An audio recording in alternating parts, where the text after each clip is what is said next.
बद्रीनाथ धाम को जहां जगत के पालनहार भगवान विष्णु का 8वां बैकुंठ माना जाता है, वहीं जगन्नाथ धाम को भी धरती के बैकुंठ स्वरूप माना गया है। उड़ीसा के तटवर्ती शहर पुरी में स्थित यह विश्व प्रसिद्ध मंदिर भगवान विष्णु के अवतार श्री कृष्णा को समर्पित है। पुरी का यह पौराणिक मंदिर अपने आप में काफी अलौकिक है।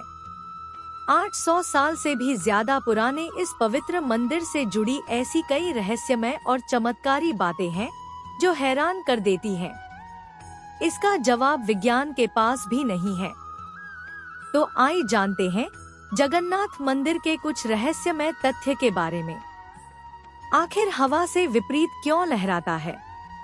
झंडा आमतौर पर दिन के समय हवा समुद्र से धरती की तरफ चलती है और शाम को धरती से समुद्र की तरफ, लेकिन आपको जानकर हैरानी होगी कि यहाँ यह बात उल्टी है। मंदिर का झंडा हमेशा हवा की दिशा के विपरीत लहराता है। हवा का रुख जी दिशा में होता है, झंडा उसकी विपरीत दिशा में लहराता है। हवा के विरुद्ध ध्वज लहराने संबंध हनुमान जी से है।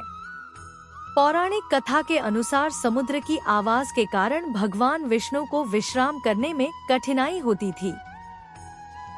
जब यह बात हनुमान जी को पता चली तो उन्होंने समुद्र से कहा कि तुम अपनी वाणी रोक लो, क्योंकि तुम्हारे शोर से मेरे स्वामी को विश्राम में बाधा आ रहा है।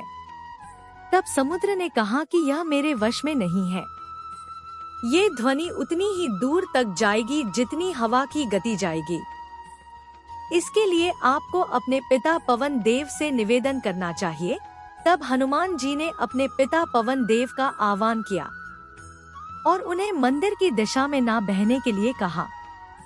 पवन देव ने कहा कि यह संभव नहीं है। इसके लिए उन्होंने हनुमान जी को एक उपाय बताया। अपने पिता के बताए उपाय के अनुसार हनुमान जी ने अपनी शक्ति से स्वयं को 2 भाग में बांट लिया और फिर वह हवा से भी तेज गति से मंदिर की परिक्रमा करने लगे। इससे हवा का ऐसा चक्र बना कि समुद्र की आवाज मंदिर के अंदर ना जाकर मंदिर के चारों ओर घूमती रहती है और श्री जगन्नाथ जी मंदिर में आराम से सो जाते हैं। इसी वजह से मंदिर की ध्वज भी हवा के विपरीत दिशा में लहराती है। ऐसी पौराणिक मान्यता है कि अगर मंदिर के ध्वज को प्रतिदिन नहीं बदला गया तो मंदिर 18 सालों तक अपने आप बंद हो जाएगा। जगन्नाथ मंदिर के शिखर पर जो ध्वज लगा है वो काफी दूर से नजर आता है। मंदिर के शिखर पर एक सुदर्शन चक्र भी है। इस चक्र को किसी भी दिशा से खड़े होकर देखने पर ऐसा लगता है कि चक्र का मुख हमारे ओर ही है। जगन्नाथ मंदिर के रसोई का रहस्य। कहा जाता है कि जगन्नाथ मंदिर में दुनिया की सबसे बड़ी रसोई है। रसोई का रहस्य यह है कि यहाँ भगवान का प्रसाद पकाने के लिए 7 बर्तन एक के ऊपर एक रखे जाते हैं। यह बर्तन मिट्टी के होते हैं जिसमें प्रसाद चूल्हे पर ही पकाया जाता है। आश्चर्य की बात यह है कि इस दौरान सबसे ऊपर रखे बर्तन का पकवान सबसे पहले पक जाता है। फिर नीचे की तरफ से एक के बाद एक प्रसाद पकता जाता है। चाहे लाखों भक्त आ जाए लेकिन प्रसाद कभी कम नहीं पड़ता और ना व्यर्थ जाता है। मंदिर के बंद होते ही साथ में खत्म हो जाता है। मंदिर की परछाई। जगन्नाथ मंदिर करीब 4 लाख वर्ग फीट एरिया में है। इसकी ऊंचाई 214 फीट है। किसी भी वास्तु या इंसान पशु पक्षियों की परछाई बनना तो विज्ञान का नियम है, लेकिन जगत के पालनहार भगवान जगन्नाथ के मंदिर का ऊपरी हिस्सा विज्ञान के इस नियम को चुनौती देता है। यहाँ मंदिर के शिखर की छाया हमेशा अदृश्य ही रहती है। यहाँ हर 12 साल में जगन्नाथ जी बलदेव और देवी सुभद्रा तीनों की मूर्तियाँ को बदल दिया जाता है और नई मूर्तियाँ स्थापित की जाती है। मूर्ति बदलने से जुड़ा भी एक रोचक किस्सा है। मंदिर के आसपास पूरी तरह अंधेरा कर दिया जाता है। शहर की बिजली काट दी जाती है। मंदिर के बाहर सीआरपीएफ की सुरक्षा तैनात कर दी जाती है।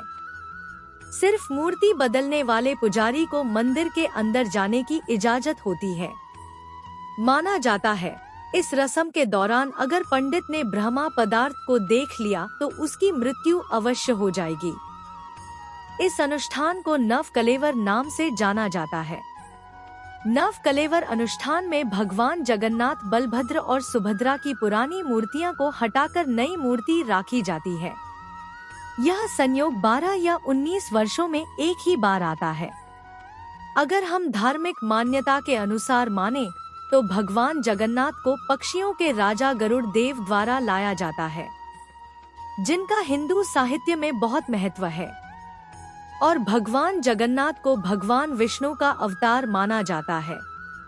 इसलिए यह माना जाता है कि पक्षियों के राजा गरुड़ देव स्वयं मंदिर की रक्षा कर रहे हैं और इसलिए पक्षी मंदिर के ऊपर उड़ने से डरते हैं।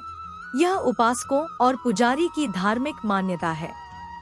तो मित्रों, आपको जगन्नाथ मंदिर के रहस्य के बारे में जानकर कैसा लगा कमेंट में जरूर बताएं और जय जगन्नाथ लिखना नहीं भूलें। हमारे चैनल भक्ति भास्कर को जरूर सब्सक्राइब करें।